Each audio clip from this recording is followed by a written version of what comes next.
ready to answer any other questions about Russia, and I'm guessing if you heard about recent events, probably questions going to be about that. So, or anything else, just any questions. Can you tell it what happened? Right. So what happened was basically a military coup, an attempt to military coup.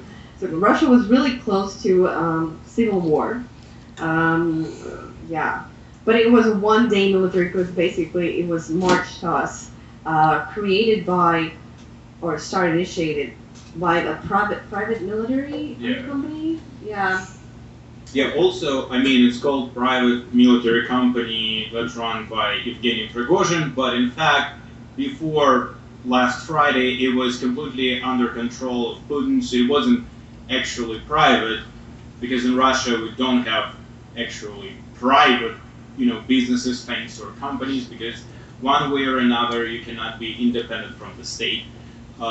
Yeah. So basically, it was like a desperate attempt to gain attention of Putin, because Prigozhin was doing these public speeches recently only because he could not talk to Putin directly, because that channel got, severed. So, yeah. That's why it was so weird, and I still think it wasn't a coup, because he never said that he wants to overthrow Putin. He just wanted to get rid of Russian Minister of Defense.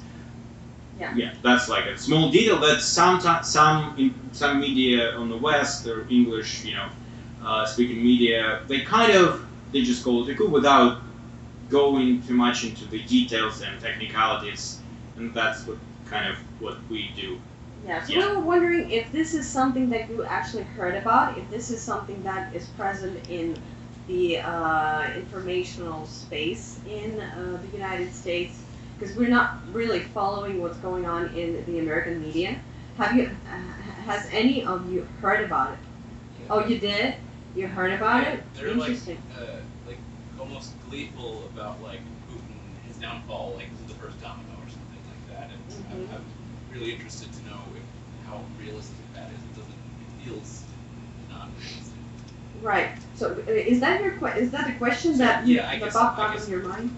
Yeah, like how true do you think it is that this represents some things going bad? Right. So how realistic it is to actually successfully complete a military coup in Russia, right? That's a right quote, but like, I understand it's a reasonable question. In my opinion, this is not. But what it's the evidence of fragility of regime, because even if you have no chances to complete the coup, to succeed in it, the fact that you dare to initiate it and publicly claim it and actually, take some actions toward it, what it speaks of is the fragility and how the Ministry of Defense is not taken seriously by some private military company. And the attempt to illegitimize violence that it belongs to the government already shows that Russia is now something like Venezuela or some of the African countries, that it's not really a serious regime. And the message that it sent, that it's so tough, the autocracy that is moving towards totalitarian regime, it actually is a fake message, because what it shows, the macho men, they're actually pretty fragile inside. I'm just trying to put an analog. The same thing with regimes. If you see some brutality that is exposed outwardly, it probably means that inside it's a pretty insecure political structure, and that's what I think this failed military coup shows. Yeah, thank you for the question, by the way. I think it's pretty reasonable. Also, kind of to wrap up this question, I can do it with a joke, because people in Russia are joking quite a lot, because we were dealing with any tough situations when you cannot do anything with, joking about it. So the joke of the last year was, in the year 2021, Russian army was considered the second army in the world. In the year 2022, it started to be considered the second army in Ukraine.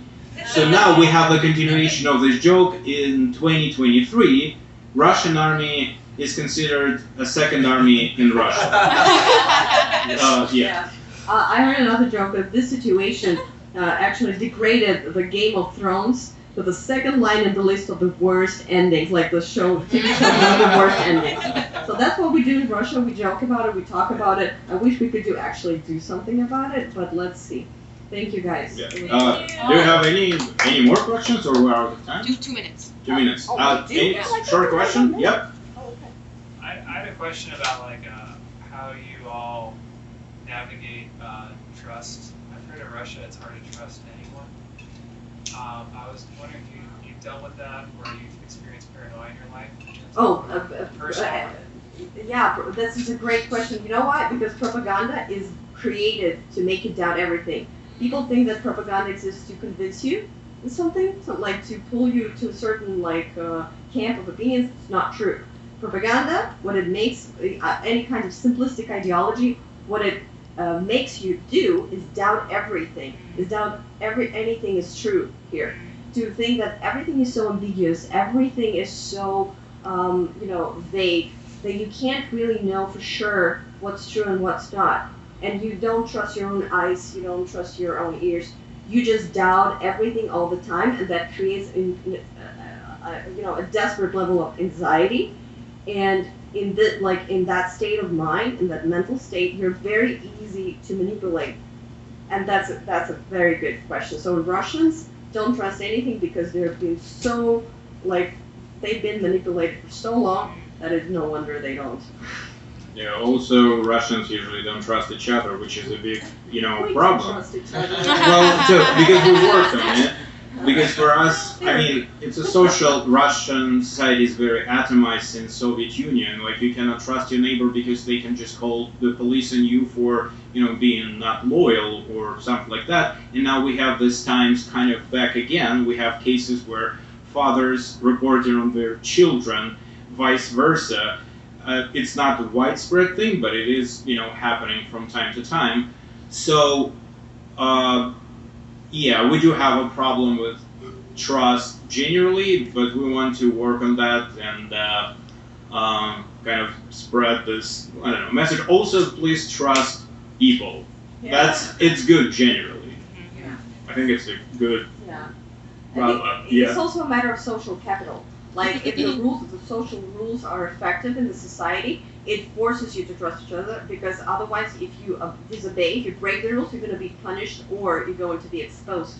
So, people just have to be trustworthy in order to survive in the system. But if the system is actually preventing you from following the rules are ambiguous and are created specifically to repress you or to deprive you from the space to action, there's no way you can do it. You have to find, some other ways to do it. And so it deprives you from social capital and creates the sense of distrust, which is widespread in the society. I think it was a great question. Thank you so much. Thank you, guys. Thank you.